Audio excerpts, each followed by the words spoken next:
Assalamualaikum warahmatullahi wabarakatuh.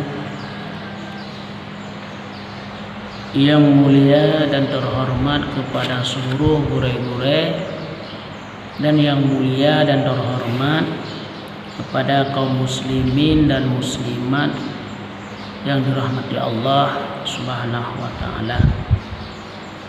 Dalam kesempatan yang berbahagianya, marilah kita simak, dengar dan renungi pesan daripada Rasulullah sallallahu alaihi wasallam. Berbahaya Rasulullah nambah penyakit yang akan menimpa umat lu, oleh Rasulullah, dan menjadi pertanda dekatnya di waktu itu dengan hari kiamat. Menambah penyakitnya karena umat lu oleh Rasulullah, berartinya sama tanda kuatnya kata tak dengan urut kiamat. Jadi kita simak, kita dengar maka penyakit tersebut karena bagdanya umat Nabi Muhammad atau belum, yang terintrospeksi li kita masing-masing, baik saling menyalahkan satu sama lain, baik tak pegah kegop dan mari tak introspeksi diri kita masing-masing. Yang pertama, terlalu sombong. Arti jih putra, makna sombong adalah tidak mau menerima nasihat, yang sematuk sombong. Tak pegah kebenaran mengeh, yang termasuk sombong.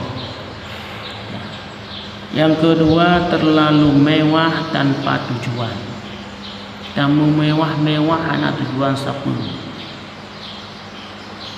Tujuan untuk sagai, untuk pamer. Yang ketiga, mengumpulkan harta sebanyak-banyaknya tanpa tujuan yang baik. Tak kumpulkan harta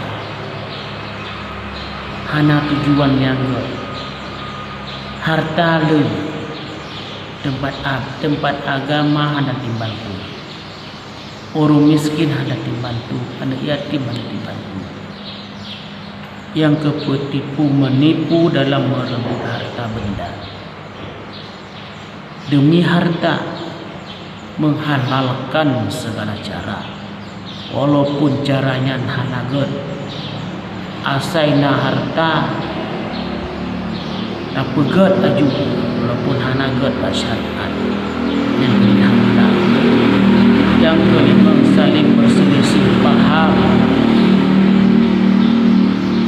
Saling berselisih paham untuk mempertapukan ide kan untuk mencari kebenaran. Yang keenam, saling mendengki-dengki, yang adalah nambah penyakit yang menimpa umat Nabi Muhammad. Maka hadirin kaum muslimin sedang pendengar yang dimuliakan Allah, marilah kita tak introspeksi diri kita masing-masing. Kita merno ilmu agama supaya kita bekna sifat-sifat anagat bakti kita kita pelajari ilmu tasawuf supaya agli hati kita. Yang pertama, agli hati dengan Allah. Yang kedua, agli hati dengan hablum minan nas. Wallahu alam. Assalamualaikum warahmatullahi wabarakatuh.